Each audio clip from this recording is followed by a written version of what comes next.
على محمد وآل Muhammad وعجل فرحهم. Assalamu alaikum everyone. Today marks the fourth date of Muharram and the fourth day of our English Ashra. So to begin, I would like to invite Sayyid for the recitation of the Holy Quran. Can I have one loud salawat?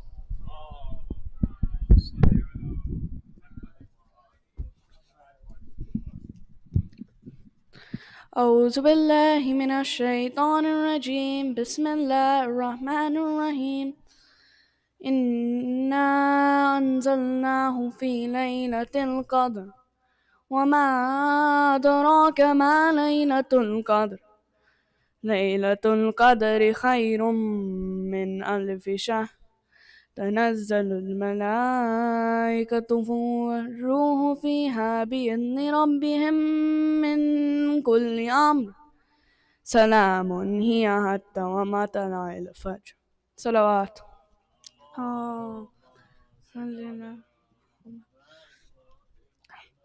أعوذ بالله من الشيطان الرجيم بسم الله الرحمن الرحيم الرحمن علم القرآن خلق الإنسان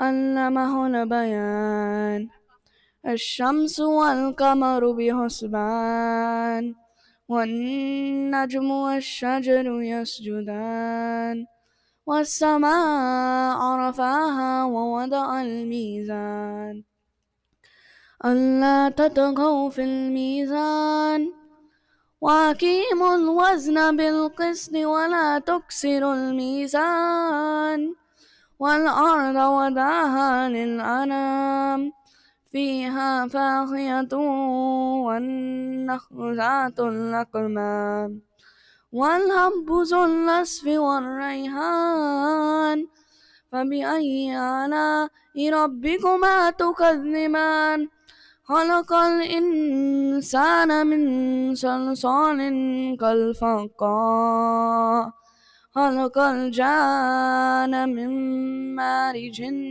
من نار وبأي آلاء ربكما تكذبان رب المشرقين ورب المغربين فبأي آلاء ربكما تكذبان صلوات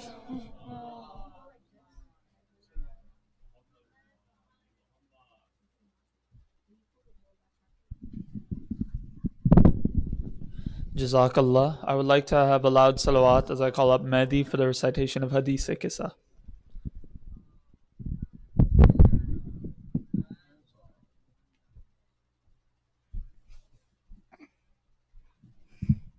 صلوات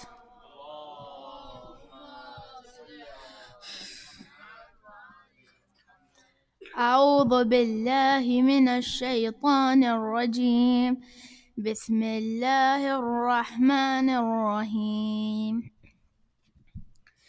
عن جابر بن عبد الله الأنصاري عن فاطمة الزهراء عليه السلام بنت رسول الله صلى الله عليه وآله قال سمعت فاطمة أنها قالت دخل علي أبي رسول الله في بعض الأيام فقال السلام عليك يا فاطمة فقلت عليك السلام قال إني أجد في بدني ضعفا فقلت له أوعظك بالله يا أبتاه من الضعف فقال يا فاطمة اعطيني بالكساء اليماني فغطيني به فآتيته بالكساء اليماني فغطيته به وصرت أنظر إليه وإذا وجهه يتلألأ كأنه البدر في ليلة تمامه وكماله الله.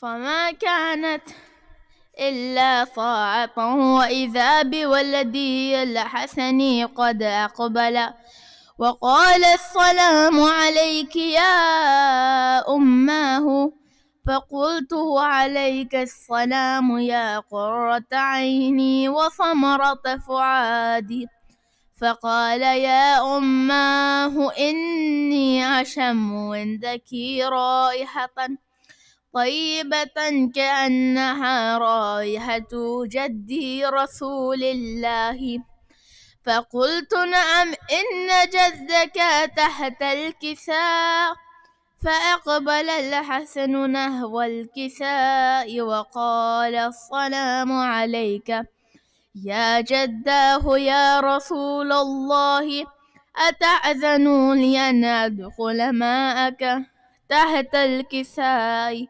فقال وعليك السلام يا ولدي ويا صاحب حوضي قد أذنت لك فدخل ماءه تحت الكساء اللهم على محمد فما كانت إلا ساعة وإذا بولدي الحسين قد أقبل وقال السلام عليك يا أماه فقلت وعليك السلام يا ولدي ويا قرة عيني وثمرة فؤادي فقال لي يا أماه إني أشم عندك رائحة طيبة كأنها رائحة جدي رسول الله صلى الله عليه وآله فقلت نعم إن جدك وأخاك تحت الكساء فدنا الحسين نحو الكساء وقال السلام عليك يا جداه السلام عليك يا من اختاره الله أتأذن لي أن أكون معكما تحت الكساء فقال وعليك السلام يا ولدي ويا شافع أمتي قد أذنت لك فدخل معهما تحت الكساء الله فأقبل عند ذلك أبو الحسن علي بن أبي طالب وقال السلام عليك يا بنت رسول الله فقلت وعليك السلام يا أبا الحسن ويا أمير المؤمنين فقال يا فاطمة إني أشم عندك رائحة طيبة كأنها رائحة أخي وابن عمي رسول الله فقلت نعم ها هو مع ولديك تحت الكساء فأقبل علي نحو الكساء وقال السلام عليك يا رسول الله أتأذن لي أن أكون معكم تحت الكساء قال له وعليك السلام يا أخي ويا وصي وخليفتي وصاحب لواء قد أذنت لك فدخل علي تحت الكساء الله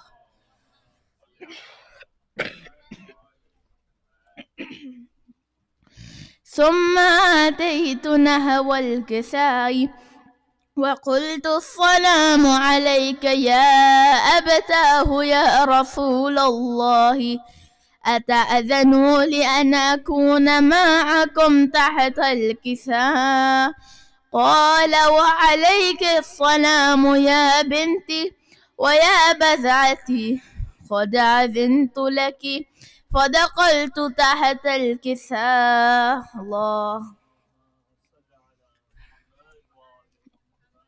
فلما اكتملنا جميعا تحت الكساء أخذ أبي رسول الله بطرفي الكساء وأومى بيده اليمنى إلى السماء وقال اللهم إن هؤلاء أهل بيتي وقاستي وهامتي لحمهم لحمي ودمهم دمي يؤلمني ما يؤلمهم ويحزنني ما يحزنهم أنا حرب لمن حاربهم وسلم لمن صالمهم وعدو لمن عاداهم ومحب لمن أحبهم إنهم مني وأنا منهم فاجعل صلواتك وبركاتك ورحمتك وغفرانك ورضوانك علي وعليهم وأذهب عنهم الرجس وطهرهم تطهيرا. الله.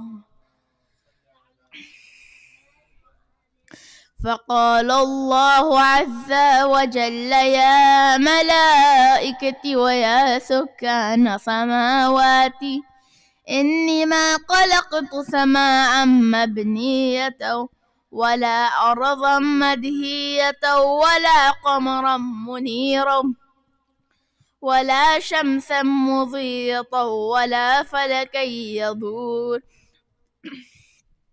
ولا بحر يجري ولا فلك يصري إلا في محبتي هؤلاء الخمسة الذين هم تحت الكساء. فقال العمين جبرائيل يا ربي ومن تحت الكساء؟ فقال عز وجل هم أهل بيت النبوة ومعدن الرسالة هم فاطمة وأبوها وبعلوها وبنوها. الله.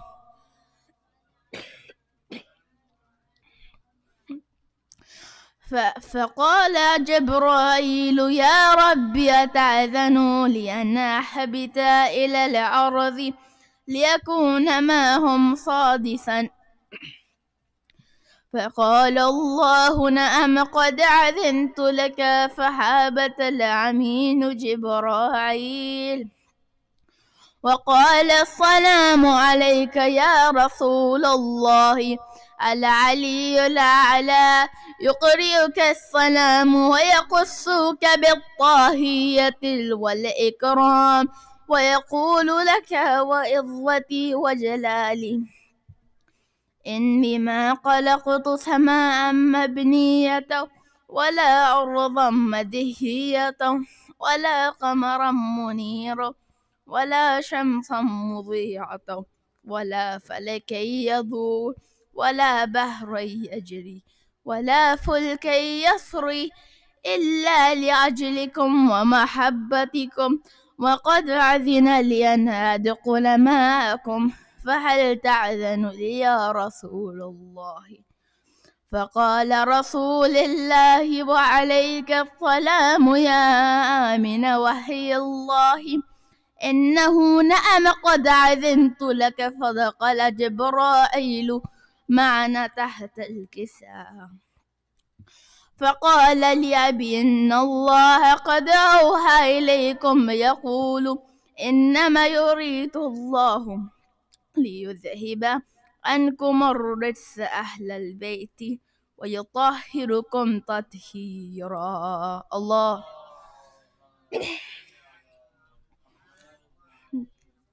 فقال علي لأبي يا رسول الله أخبرني ما لجلسينا هذا تحت الكساء من الفضل عند الله. فقال النبي والذي بعثني بالحق نبيا واصطفاني بالرسالة نجيا ما ذكر خبرنا هذا في محفل من محافل أهل الأرض وفيه جمع من شيطنا ومحبينا إلا ونزلت عليهم الرحمة وحفت بهم الملائكة واستغفرت لهم إلا أن يتفرقوا. فقال علي: إذا والله فزنا وفاز شيعتنا ورب الكعبة. الله.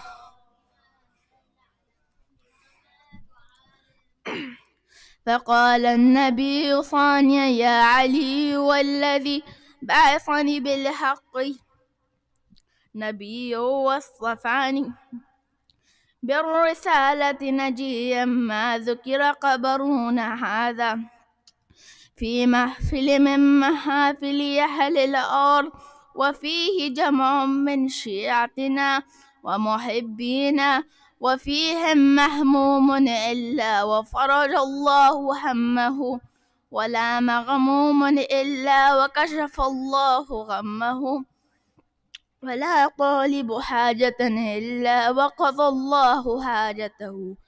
فقال علي: أيضا والله فزنا وسوعدنا وكذلك شيعتنا وفازوا وصعدوا في الدنيا والآخرة ورب الكعبة.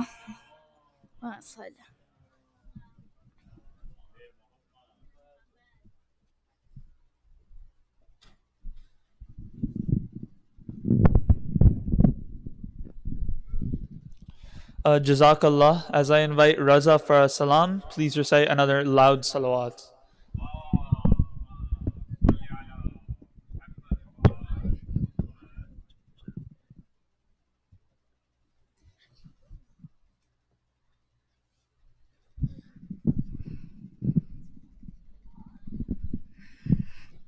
صلوات.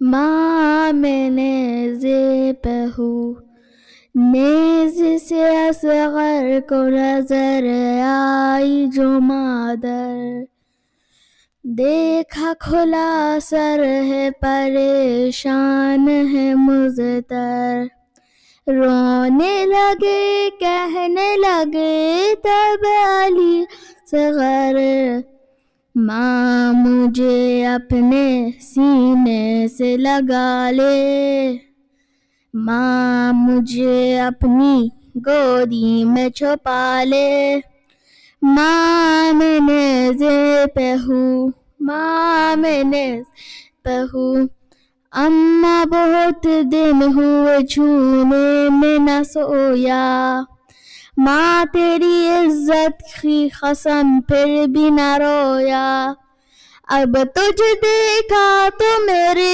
لب ہوئے گویا، آج بندے ہاتھ کو جھولا سا بنا لے، سینے سے لگا لے، ماں میں نیزے پہ ہوں، ماں میں نیزے پہ ہوں، ماں مجھے اپنے سینے سے لگا لے، ماں مجھے اپنی گودی میں چھپا لے، ماں میں نیزے پہ ہوں، جسم کہاں سر ہے کہاں ہائے مقدر، اماں بدن رہ گیا کربل کی زمیں پر، اماں تیرے ساتھ چلا یا میرا سر، کرتا تجھے کیسے لعینوں کے حوالے، سینے سے لگا لے، ماں میں نیزے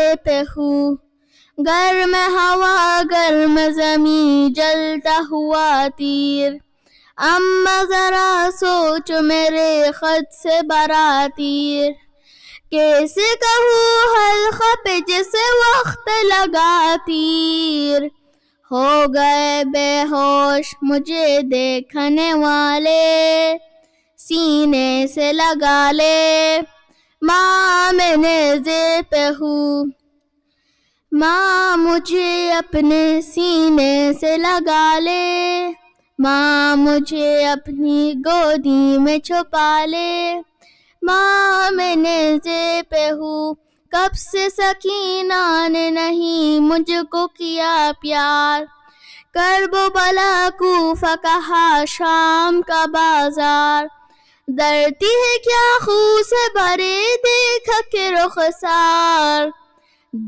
نیزے کے نزدیک ذرا اس کو بلا لے سینے سے لگا لے ماں میں نیزے پہ ہوں ماں مجھے اپنی سینے سے لگا لے ماں مجھے اپنی گودی میں چھپا لے ماں میں نیزے پہ ہوں دھوپ میں تو نے نہ کبھی گھر سے نکالا اماں بڑے پیار سے تو نے مجھے پالا آج نہیں کوئی مجھے دیکھنے والا تو ہی مجھے دھوپ کی شدت سے بچا لے سینے سے لگا لے ماں میں نیزے پہ ہوں ماں مجھے اپنے سینے سے لگا لے ماں مجھے اپنی گودی میں چھپا لے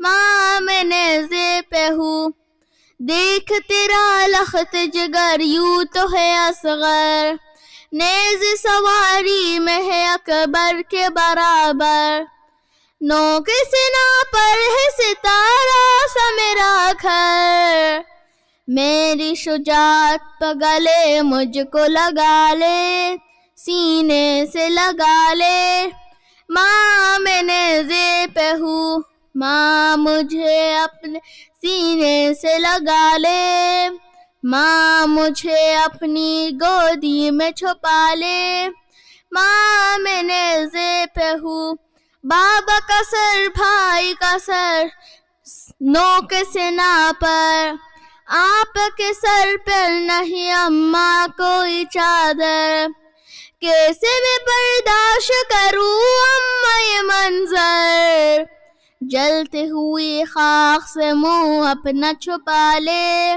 سینے سے لگا لے ماں میں نیزے پہ ہوں ماں میں نیزے پہ ہوں ماں مجھے اپنی گودی میں چھپا لے ماں مجھے اپنے سینے سے لگا لے ماں میں نیزے پہ ہوں ماں میں نیزے پہ ہوں صلوات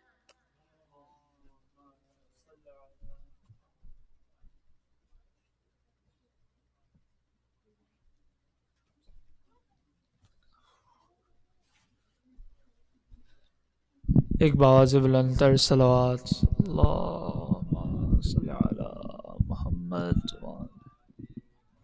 اب بارے دیگر صلوات اللہم صلی علی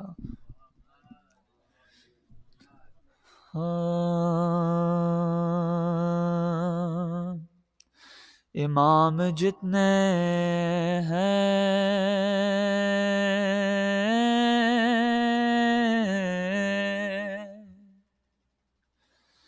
سب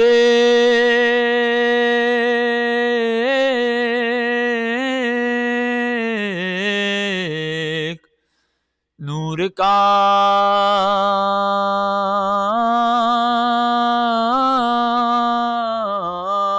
ہے خمیر امام جتنے ہیں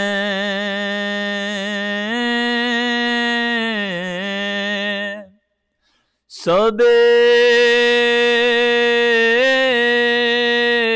ایک نور کا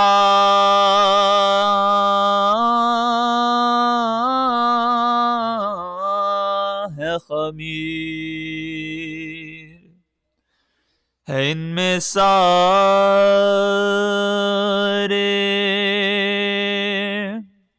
محمد کبیر ہوں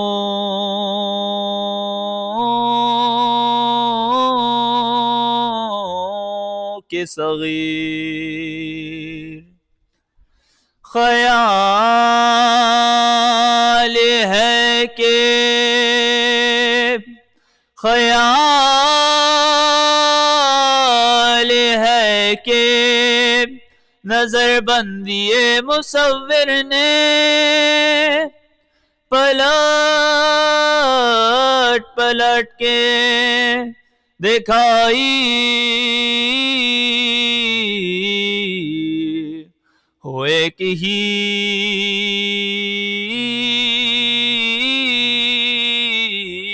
تصویر امام جتنے ہیں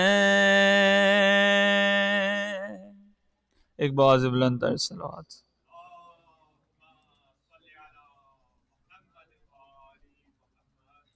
ایک اور باز بلند تر صلوات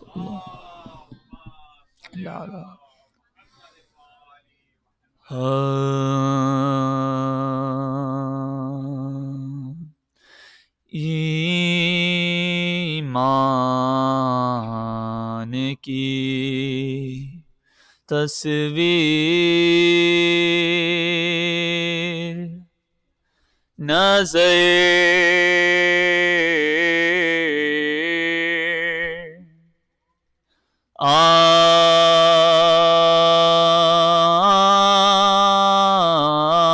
آتی ہے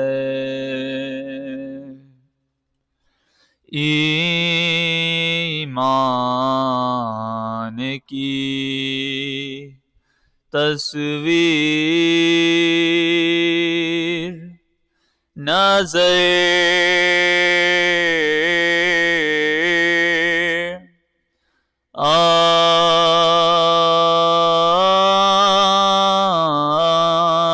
آتی ہے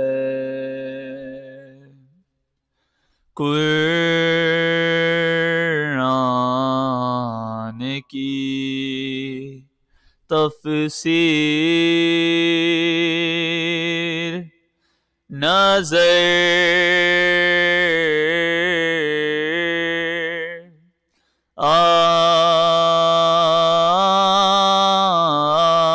آتی ہے اللہ تیرے گھر کی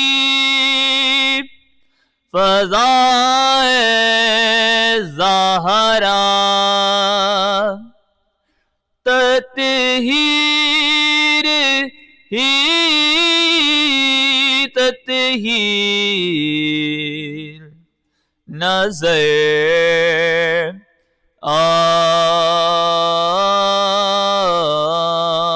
آتی ہے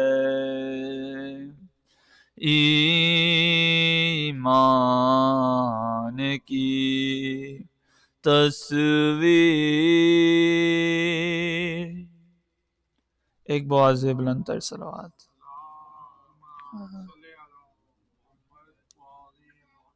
بس سلام کے چند اشعار ایک اور باز بلند تر صلوات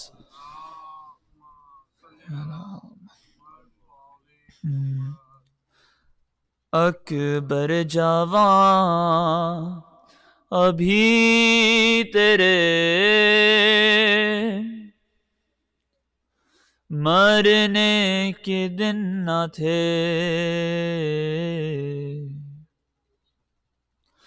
اکبر جوان ابھی تیرے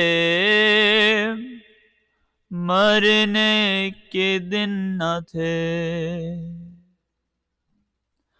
اپنے لہو میں آپ سنورنے کے دن نہ تھے ہائے اکبر جوان ابھی تیرے مرنے کے دن نہ تھے رکتا نہیں ہے سینے سے جو خون ہے رواں اے لال یہ بتا دو کہ کس جا لگی سنا اپنی ریاضتوں کا خزینہ تو دیکھ لوں، اکبر ہٹاؤ ہاتھ میں سینہ تو دیکھ لوں، اپنے لہو میں آپ سنورنے کے دن نہ تھے، ہائے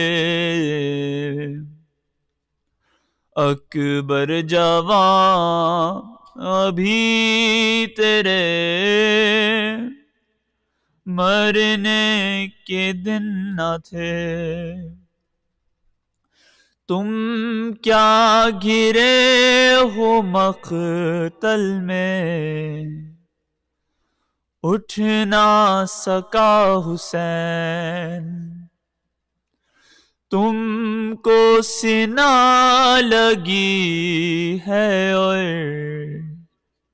زخمی ہوا حسین، آنکھیں جو تم چراتے ہو دل چھوڑتے ہیں ہم،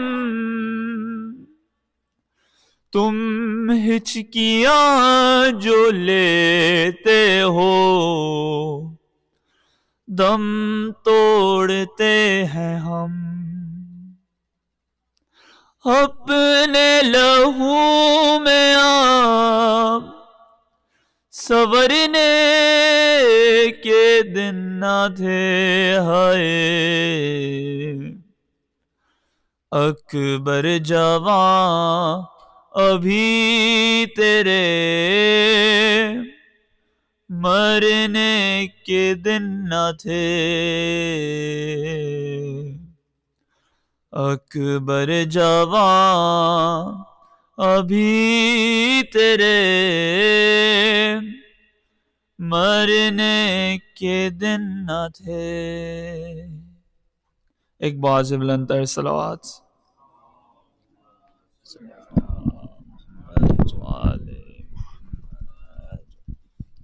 Just a couple of reminders and announcements before I invite Dr. Sheeba Rizvi to the minbar. Firstly, I humbly ask everyone to come forward and make space for the mu'mineen who are going to be arriving late. So can I have one loud salawat as you all come forward? Allahumma salli ala Muhammad wa alayhi. As you're all aware, this center runs on the community support, and so I implore you all to donate and sponsor programs such as our Majlis throughout Muharram and Safar if you are able to. If you would like to donate, we have a debit machine on the men's side, so don't hesitate to ask. And for those of you who donated and continue to do so, Jazakallah for your efforts, and may Allah reward you. If you would like to sponsor an English Majlis, you can speak to the volunteers after the Majlis, such as myself, Annie Auntie, or Abid Uncle.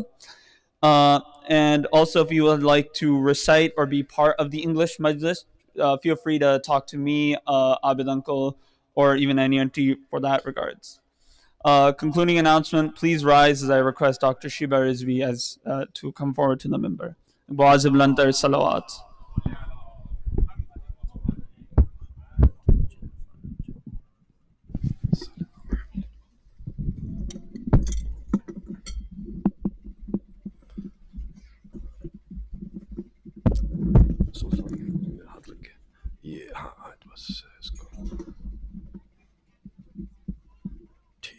سا نیچے کر لیں بس اس کو یہاں سے تھوڑا سا نیچے یہ بس ٹھیک ہے تھینک یو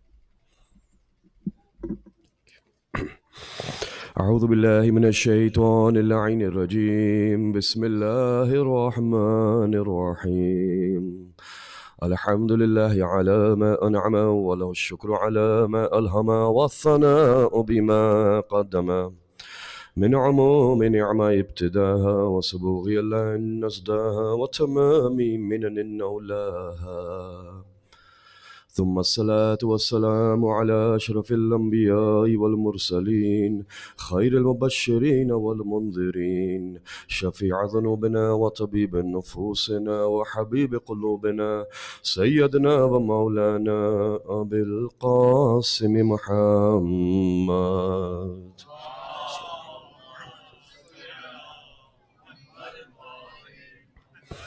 وعلى آله الطيبين الطاهرين المعصومين المظلومين صلوات الله عليهم أجمعين الذين أذهب الله عنهم الرجس وطهرهم تطهيرا. اللهم صل على محمد وعلى محمد. ولعنة الله على أعدائهم أجمعين. أما بعد بسم الله الرحمن الرحيم. Dearest brothers, sisters, Mu'mineen, Mu'minat, my elders, my youngers, it is my honor once again to look upon the faces of the lovers of the Ahlul Bayt, the followers of Imam Zamana, the Azadar of Imam Hussein, the worshippers of Allah subhanahu wa ta'ala, and continue our very important discussion in these very important days, which is about Vilayat al-Takwini. Takwini, we said, means to be, so this is the Vilayat of being. Vilayat is guardianship, protectorship, it is control, it is authority, it is being able to help, protect, change, modify, manipulate, control, and this is all for what is. In other words, everything that is controlled by Vilayat Takwini. Are you? Are you? That means, do you exist? Do you be? Do you say, I am? When you say, I am, that means that you exist. Because if you don't exist, you cannot say, I am. So everything that exists has come from non-existence. That means there was a time when we didn't exist. And then we came to exist. So when we came to exist, our time began. But there was something before existence. So what is existence? And how do we define it? And what are the categories of existence? One existence, I mean, you have an existence on your cell phone. When you open up your cell phone, you can see that there is the Quran written on your cell phone. And this Quran written on your cell phone is there, but does it exist on your cell phone? What is the reality of the ayah that you are seeing on a screen? Is there any difference between what you are seeing on your cell phone screen or what you are seeing in a book? There's a book in front of you, you call it the Quran, and now the letters are over there. They are written on paper, so it is something material that you are holding. But your cell phone was showing you pictures on Facebook a moment ago, and now it's showing you the Quran. You will say that this is a reflection of the pixels on my screen that is controlled by the kilobytes of information. So that information becomes Quran. That means your cell phone has ilm, it has a certain knowledge, and it can manifest that. So does knowledge exist? Is existence based on atoms and molecules? Is it based on what you can see? In this room, are there things that exist that you cannot see? Would you say there are things you cannot see? Anything at all here?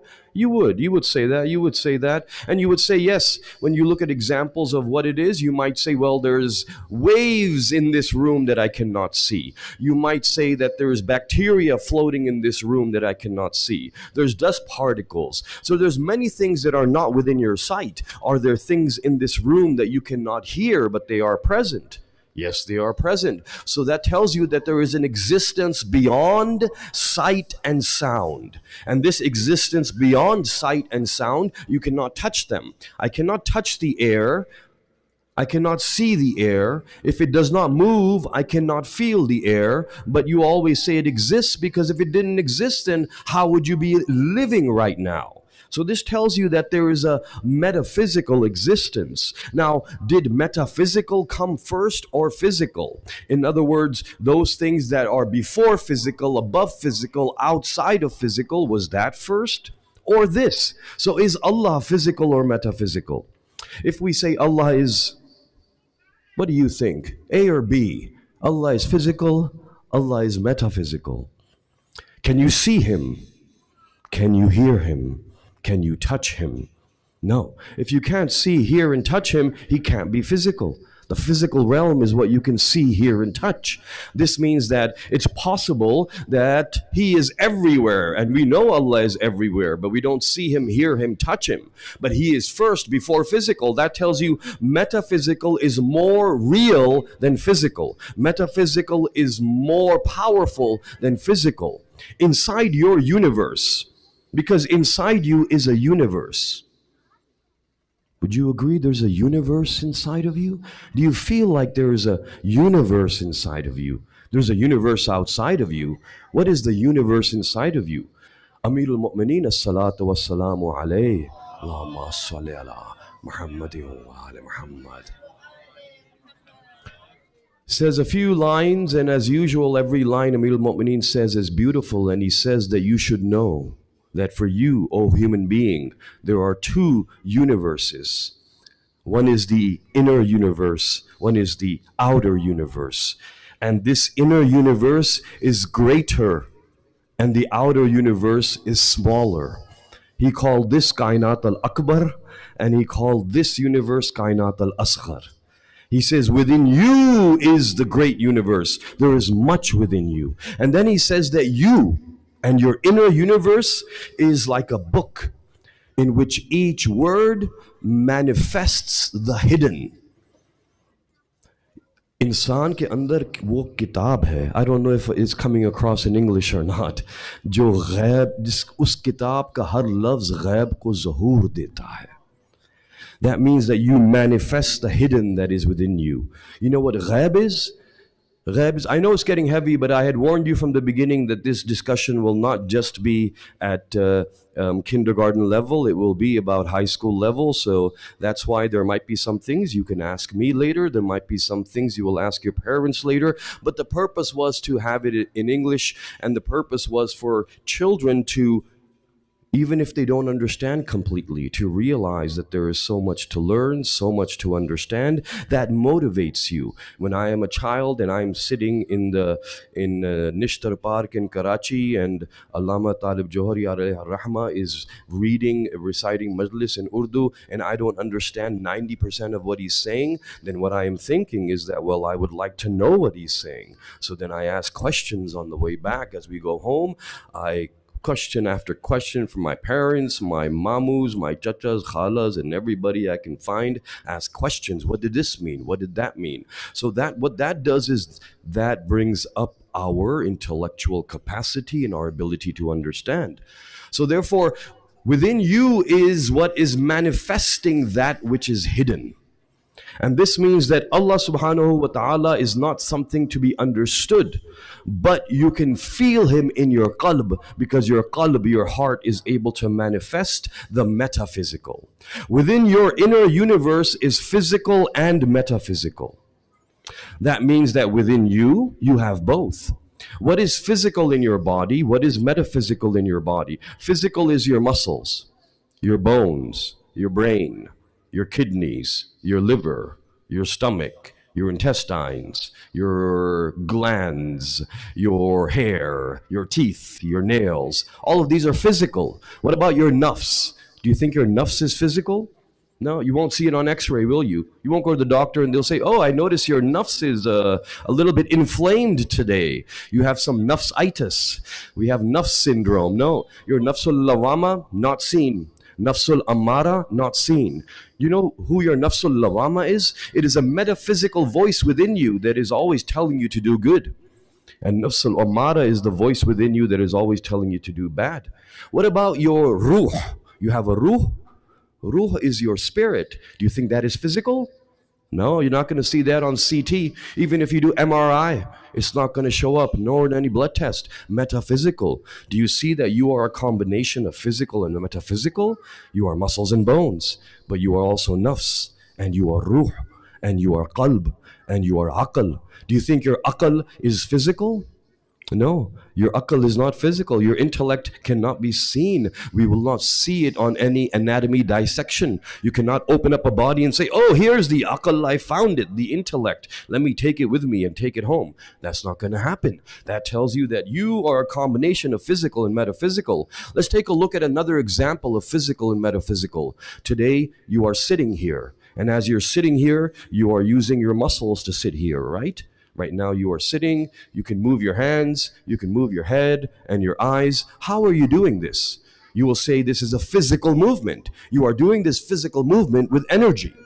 If you don't have energy, you cannot move. Do you agree? If you don't have energy, you can't move. How did you get your energy?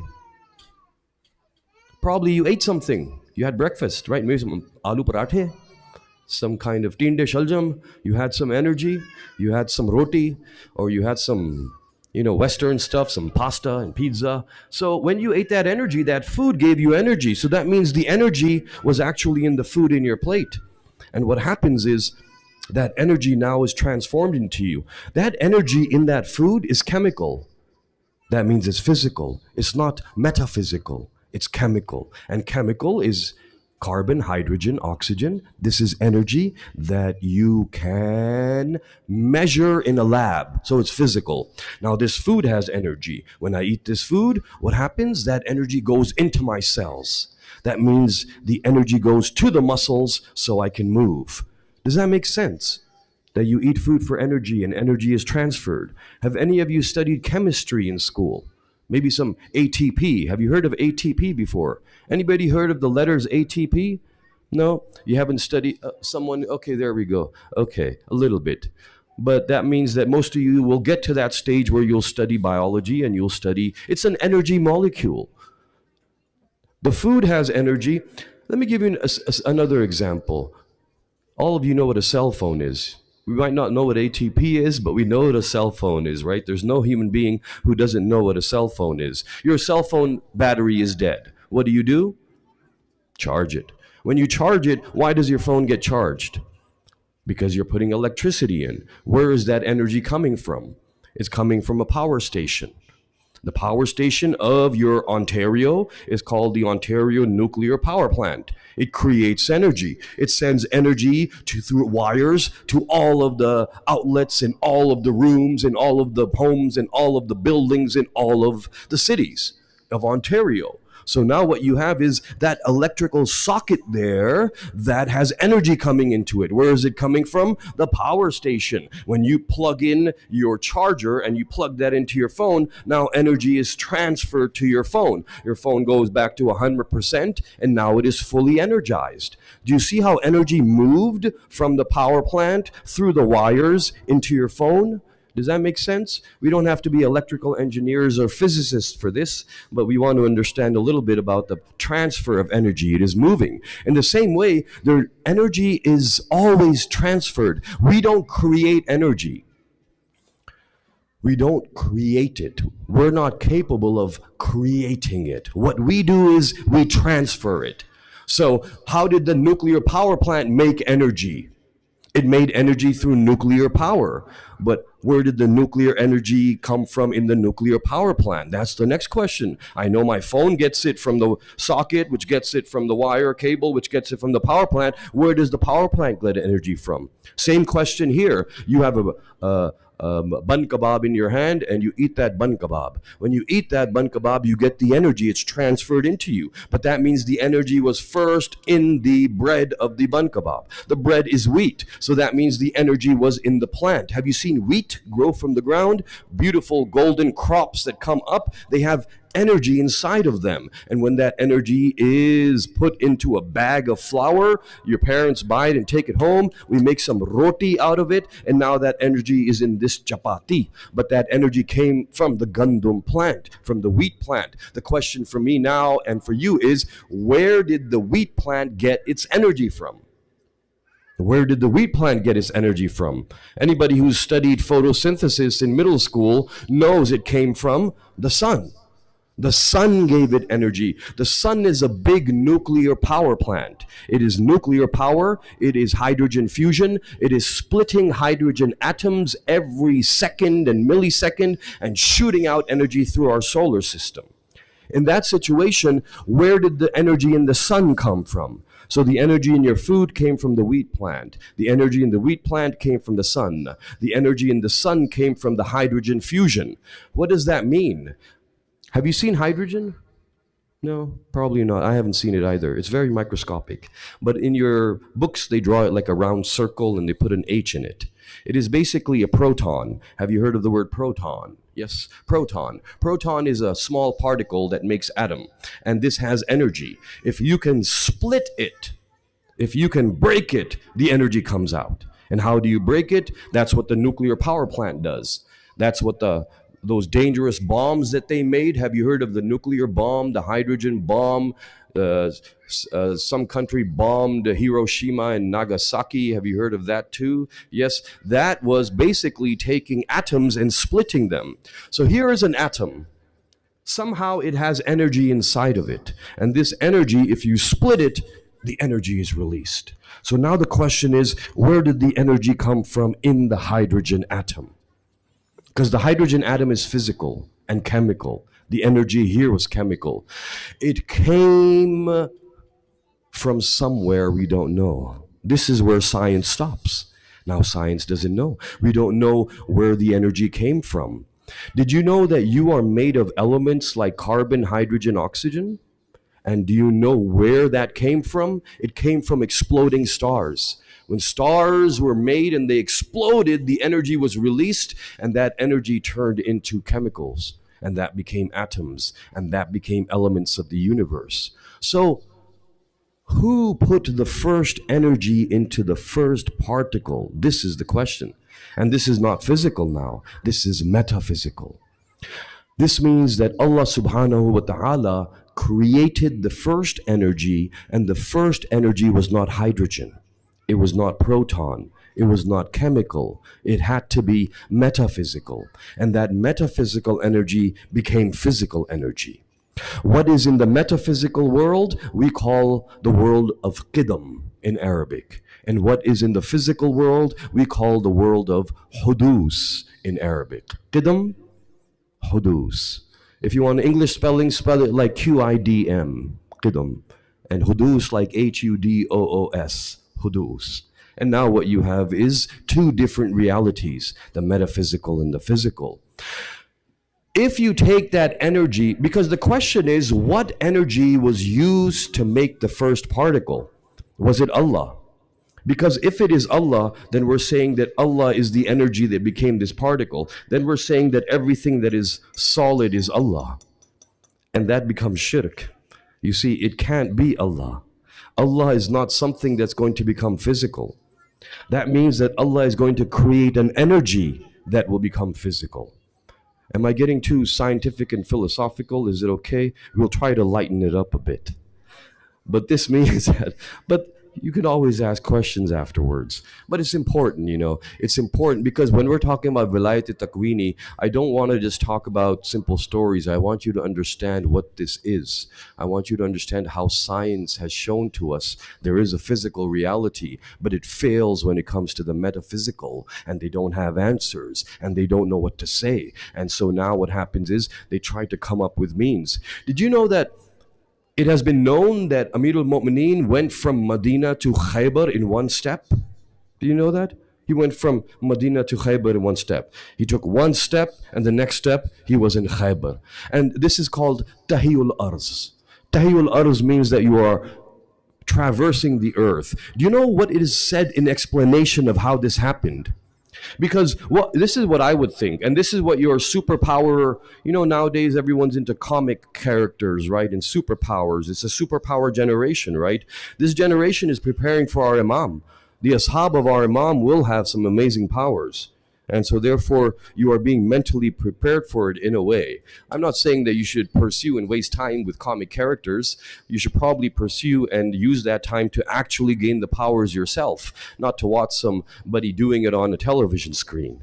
Because the followers of our Imam, you know, Amir al-Mu'mineen says, one who truly is my follower, my Shia, he can look at a mountain and tell the mountain to move, and the mountain will move. Can you imagine making a mountain move just with your voice? Move. That's all you have to say. So what happens is, in this world of powers, how do you think Amir al-Mu'mineen goes from point A to point B? If you were to look at these superpower people nowadays, you would say it's probably that fast guy, right? There's a fast guy. Some guy who runs really fast. So you would say he can probably go from Medina to Khaybar really fast. And he would just, boom, just speed over there. And then there's probably some superpower person with teleport. They can just pop up here and pop up there. Dimensional travel. So you might think that maybe Amir al-Mu'mineen sped there really quickly, or he teleported from here to there. But you know what is said about it by our ulama? It is said that the earth folded for him. The earth folded. That means you want to get from here to here. So you take one step, the earth folds for you. You come here, the earth straightens out again, and now you're over there. Can you imagine all the land, the kilometers between Medina and Khaybar just folding up? And then him taking one step. It doesn't make sense. But do you know that right now in physics, I was listening to an interview of a physicist, and they asked him, is it possible to do, what do they call it? Warp speed travel. Have you heard of science fiction warp speed travel? The idea of warp speed travel is that, you can go through galaxies and light years in seconds by traveling super fast.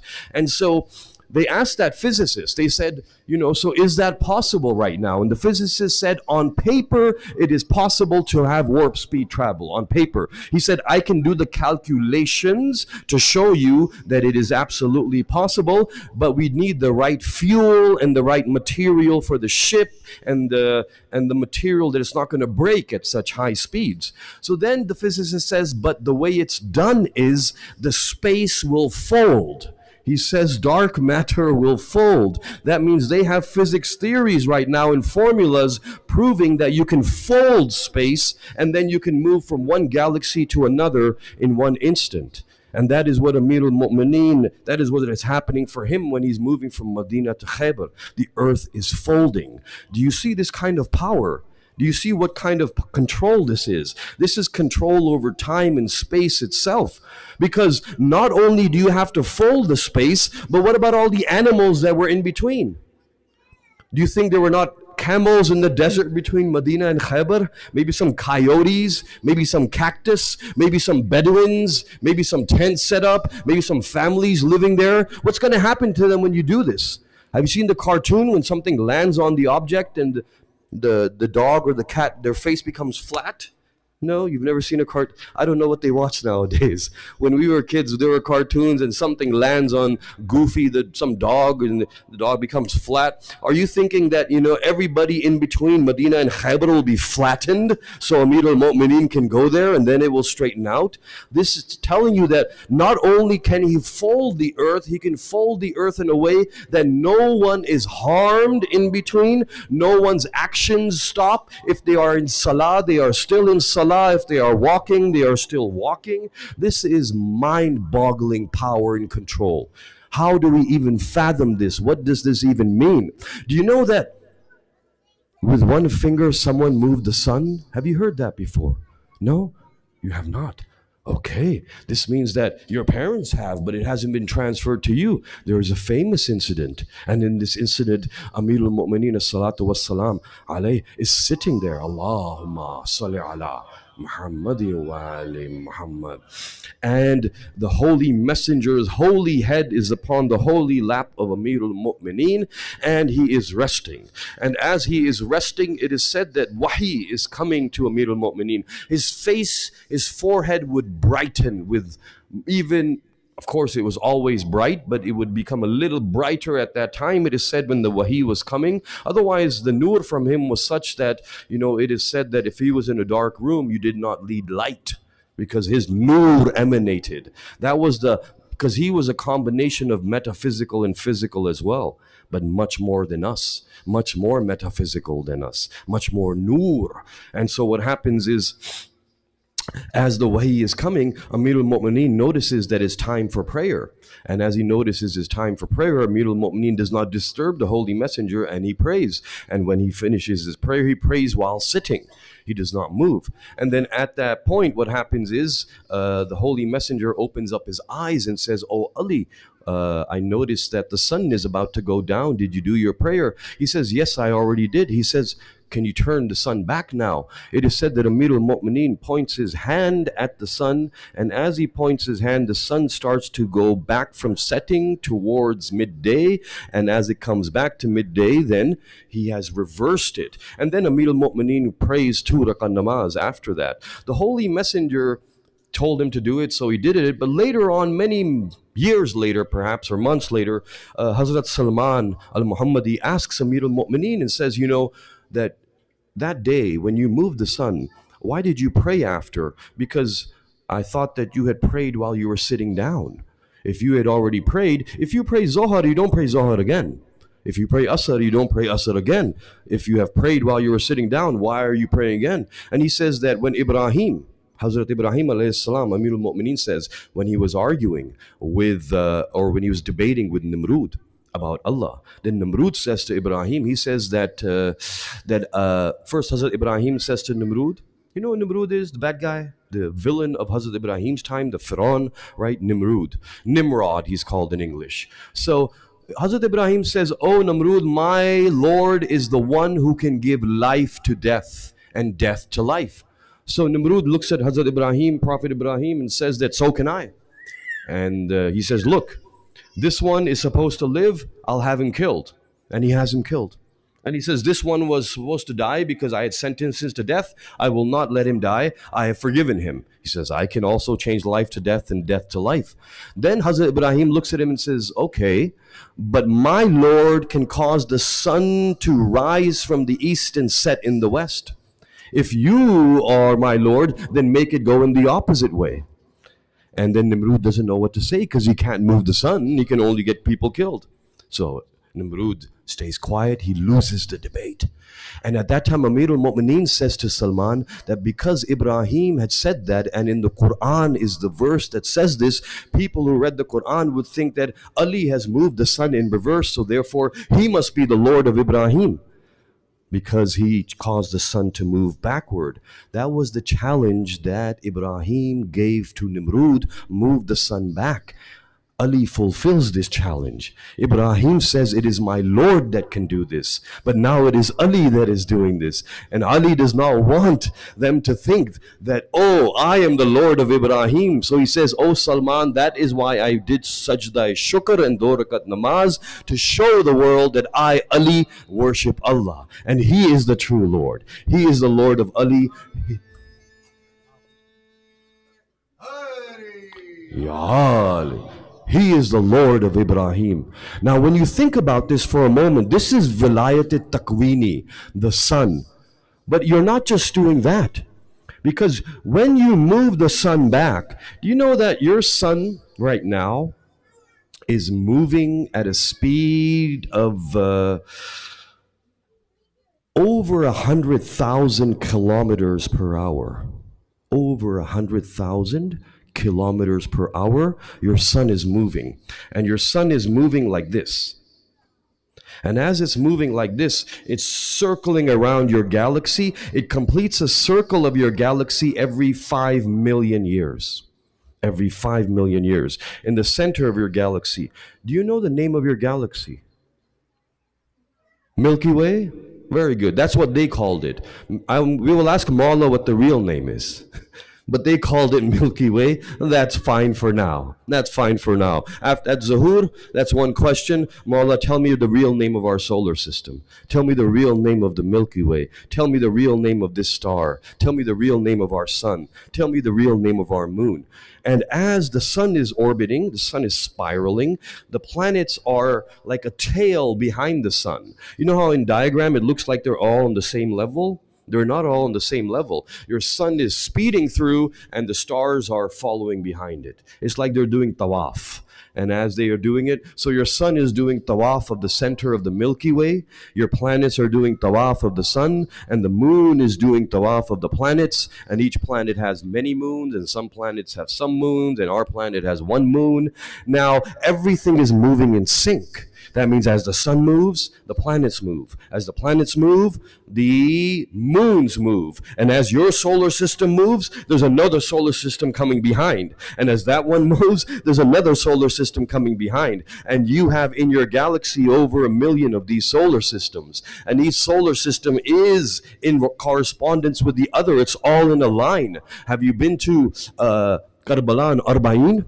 Have you seen the Russia at there? Have you seen how it's managed? Have you seen how at Shab Ashur, how one kafla comes in and does matam, then the next one comes in and does matam, the next one, and you can't disrupt that. You have to get the license to be able to do this because there is an order. You can't take too long, otherwise the person behind you is going to be affected. So everything needs to be in harmony and synchronicity. Now, your galaxies are like this as well. That means moving one object in space can cause catastrophe. It could cause a destruction of a solar system. It could cause destruction of a galaxy. When Amir al-Mu'mineen is moving the sun, he is not just moving the sun.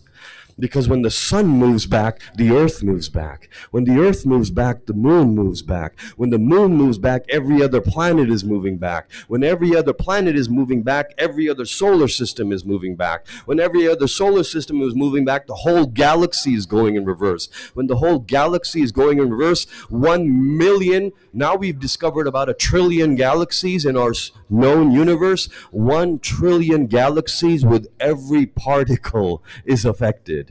You're affecting every atom in existence. Are you feeling that might and power? Are you comprehending how much precision and control you need to be able to do this without actually disrupting life, without causing anybody? No one fell down on the floor when that happened. Right? No ant fell off the mountain. No one didn't get their food that they were supposed to get that day. Everything went perfectly according to plan. This is power. This is control. This is vilayat-e-takwini. It's not easy. The famous incident where, Imam Hassan alayhi salam, Allahumma salli ala Muhammadin wa ala Muhammad. Just the last sentence, and then we'll go into Masahib. And he's looking at a man who is giving a speech, and a man stands up and insults Imam Hassan. And insults him. When he insults him, Imam Hassan looks at him and says, "When did we allow women into this group and this gathering?" That's all he says. When did we allow women into this gathering? And it was a man. As soon as Imam Hassan says this, his gender changes. Now that you're in the day of gender changing, the male form turns into a female form in 1 instant. In 1 instant. This is vilayat-e-takwini. This is power and authority. This is control over atoms of existence. Today, we are here to talk about, there was a Safir of Imam Hussein. Imam Hussein sent his Safir, his ambassador, his messenger, the one who would take allegiance on his behalf, and his name is Muslim. And Muslim is the son of Aqil. And Aqil is the son of Abu Talib. Aqil is the brother of Ali. And Muslim is the nephew of Ali. And when Hazrat Muslim goes at that time, he takes with him a son and a daughter. 2 sons. One is named Muhammad and one is named Ibrahim. In Medina, when they are getting ready to go, Hazrat Muslim is going as ambassador to Imam Hussein. Hazrat Muhammad and Hazrat Ibrahim are going as ambassadors to the children of Imam Hussein. Ambassadors to Bibi Sakina. Ambassadors to Shahzada Ali Asghar. It is said that when the mother was preparing the children to leave from Medina, she was getting them ready. So you comb the children's hair, you put on their clothes, you get them ready. One is 8 years old, Hazrat Muhammad. One is 7 years old, Hazrat Ibrahim ibn Muslim. And as she gets them ready, the mother says to the children that you are going with your father. I will not see you for some time, but I will join you soon. And she says, and who is their mother? Their mother is the sister of Mawla Abbas. And she is known as Ruqayya. And Bibi Ruqayya, the sister of Mawla Abbas, is getting her children ready. So these are the bhanjas of Mawla Abbas. And as she gets them ready, she says that, you know, you are so young and you have never eaten on your own. I have always fed you. You've never gotten ready on your own. I have always put on your clothes. You've never combed your own hair. I have always combed your hair. She says that don't bother your father too much because inshallah I will see you. Eid is coming up and inshallah I will see you. And at that time, I will take care of you. Do not bother your father.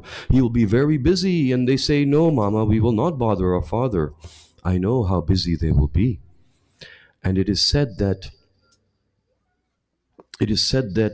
when Hazrat Muslim, their father, reaches Kufa, then there comes a point where life for him becomes very threatened, and the army of Ibn Ziyad,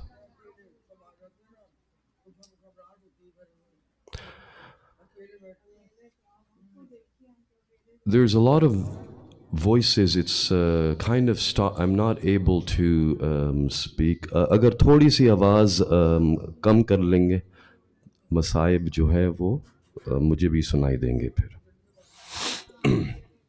But that happens when you recite Masaib in English.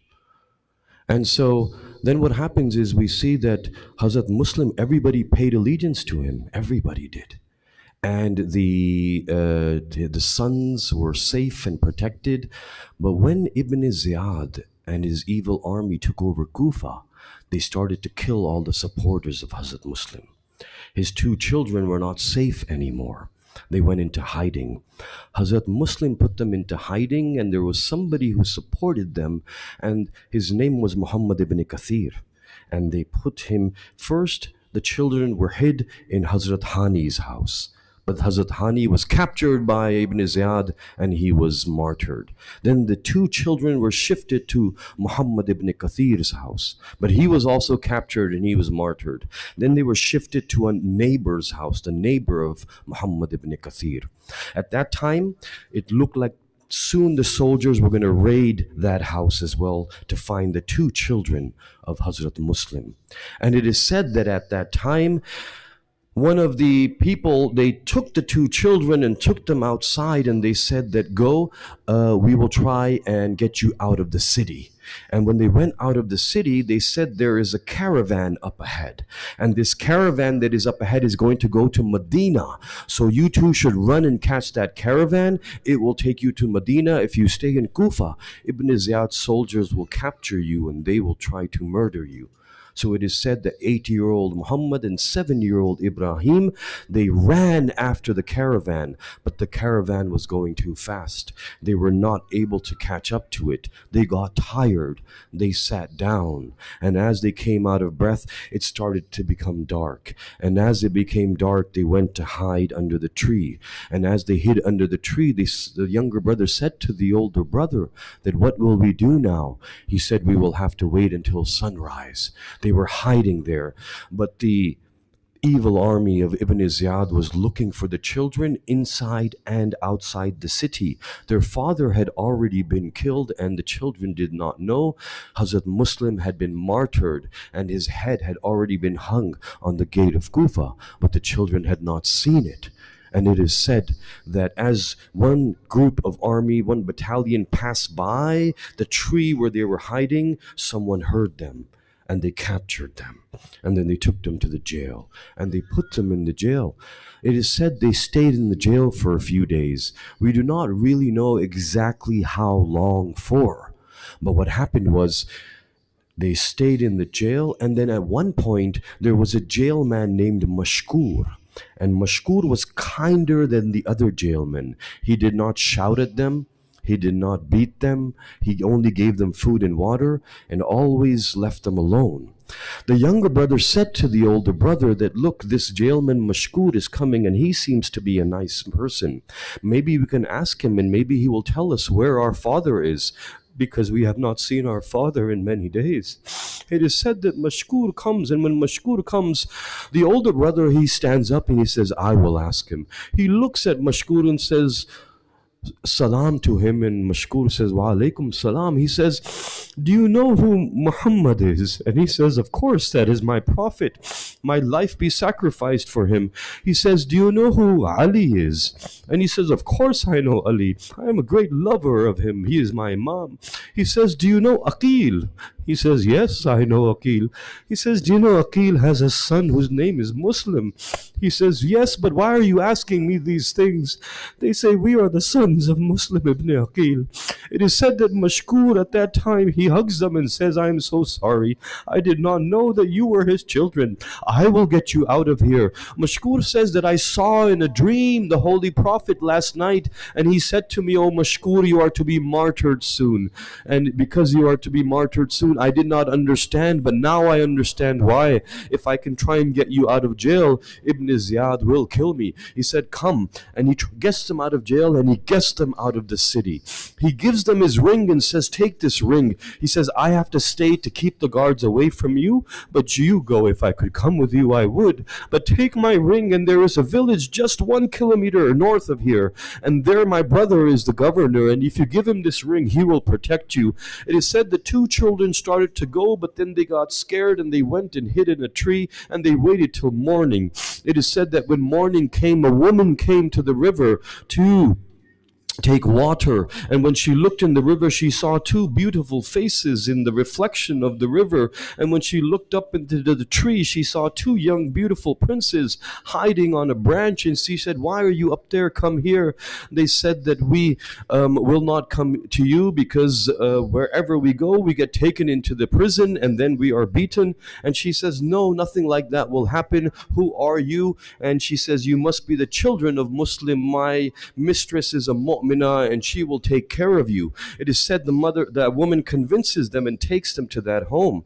When the lady of the house sees those two children, she is a lover of the Ahlul Bayt, and she takes those two children and hides them in a room, and she says, my husband's name is Haris, and Haris is a very bad man, and he is looking for you right now for that reward. I will hide you in this room. It is said the two children fall asleep in the room, and when they fall asleep, they both see their father in their dream.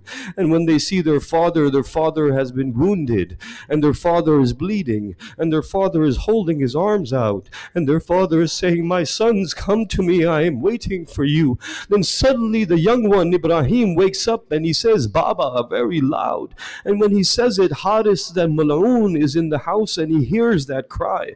It is said that he breaks the door open, and when he breaks the door open, he finds those two children, and when he finds them, he says that these are the two I was looking for. He grabs them by the hair, and when he grabs them by the hair, he drags them to the riverside, and when he takes them to the riverside, he says, which of you shall I martyr first? Who shall I behead?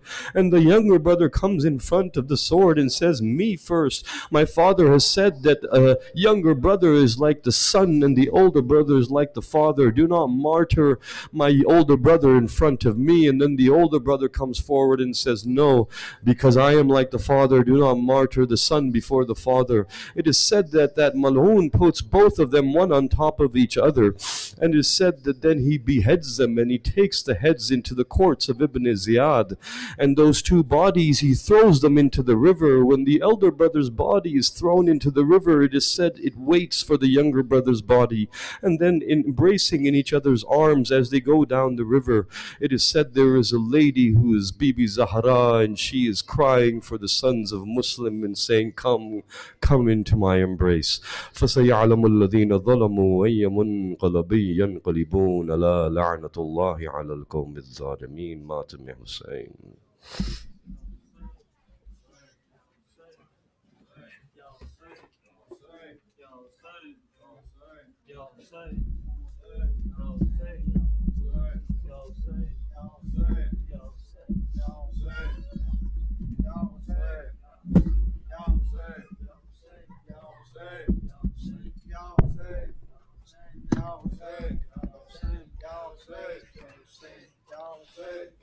आगाज हो रहा है کربل کی کہانی کا آغاز ہو رہا ہے، کربل کی کہانی کا آغاز ہو رہا، کربل کی کہانی کا لوگوں یہ جنازہ ہے اسلام کے بانی کا آغاز ہو رہا، کربل کی کہانی کا آغاز ہو رہا ہے، کربل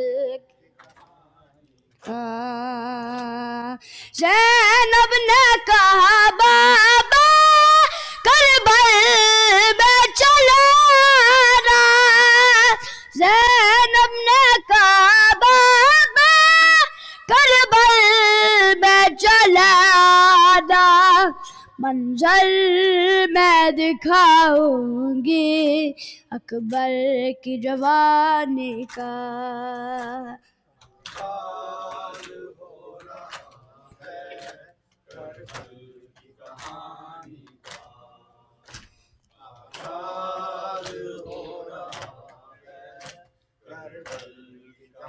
آنے کا، کٹ جائیں گے بازو بھی عباس با وفا کے، کٹ جائیں گے بازو بھی عباس با وفا کے، تیروں سے ہوگا چھلنی مشکی زو پانی کا آغاز ہو رہا ہے، کربل کی کہانی کا یہ ہو رہا ہے، کربل کی کہانی کا بکھرے گا کربلا میں قاسم کے سر کا صحرا، بکھرے گا کربلا میں قاسم کے سر کا صحرا، خوشیاں سمیٹ لے گا عالم و ویرانی کا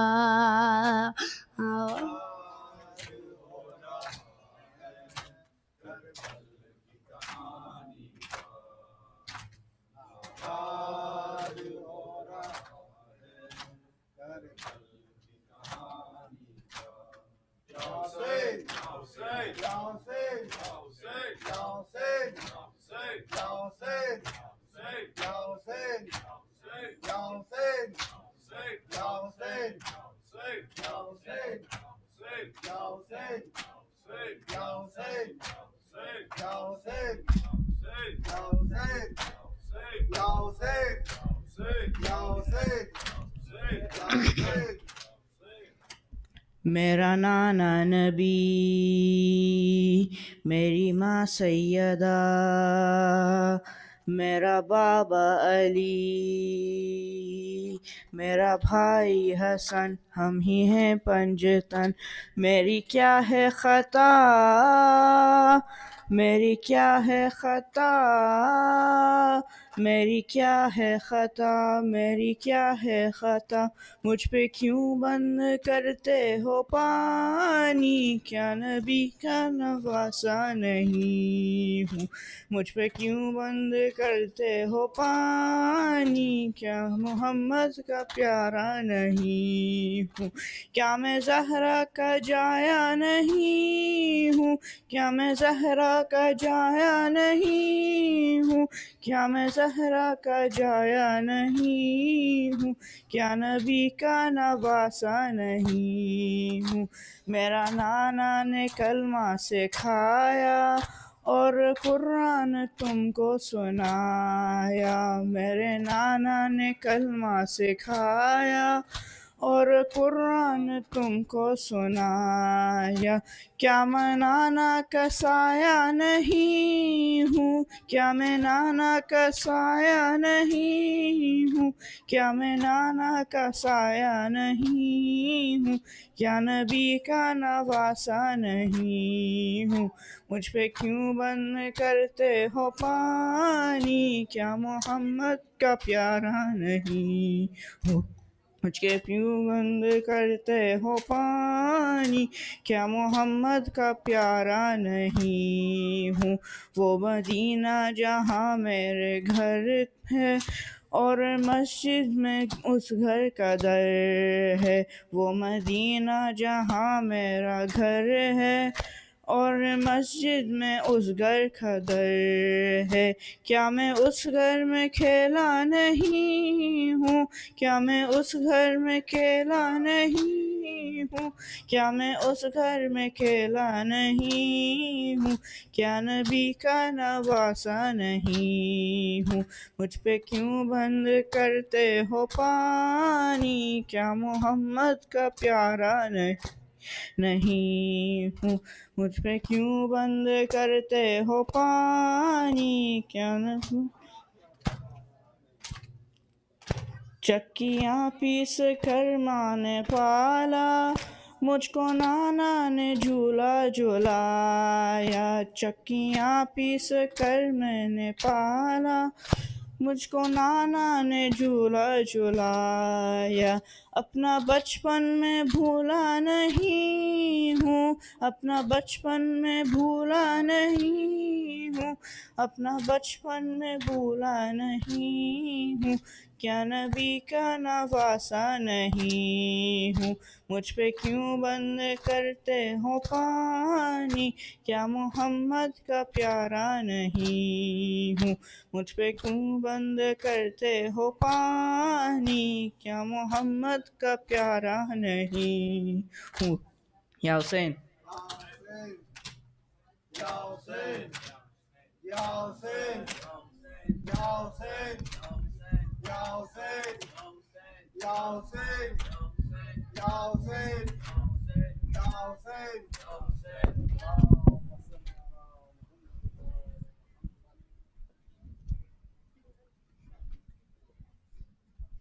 متوجہ زیارت۔ السلام عليك يا أبا عبد الله، السلام عليك يا ابن رسول الله، السلام عليك يا ابن أمير المؤمنين وابن سيد الوسيعين، السلام عليك يا ابن فاطمة الزهراء سيدة النساء العالمين، السلام عليكم جميعا شهداء دشت كربلاء، خصوصا سيدي ومولاي يا أبو الفضل العباس يا ابن أمير المؤمنين. السلام عليكم ورحمة الله وبركاته. السلام عليك يا غريب الغرباء، السلام عليك يا معين الضعفاء والفقراء، السلام عليك يا سلطان يا أبو الحسن يا علي يا ابن موسى الرضا. السلام عليكم ورحمة الله وبركاته. السلام عليك يا صاحب العصر والزمان، علمان علمان علمان. السلام عليك يا شريك القرآن، السلام عليك يا مظهر الإيمان، السلام عليك يا إمام زمانه، هذا أجل الله تعالى مخرجك وظهورك. السلام عليكم ورحمة الله وبركاته. سيد وبدون دعاء إمام زمانه. أعوذ بالله من الشيطان الرجيم، بسم الله الرحمن الرحيم. اللهم خل وليك الحجة ابن الحسن، صلواتك عليه وعلى آبائه في هذه الساعة وفي كل ساعة، وليا وحافظا وقائدا وناصرا ودليلا وعينا، حتى تسكنه أرزك طوعا وتمتعه فيها طويلا، برحمتك يا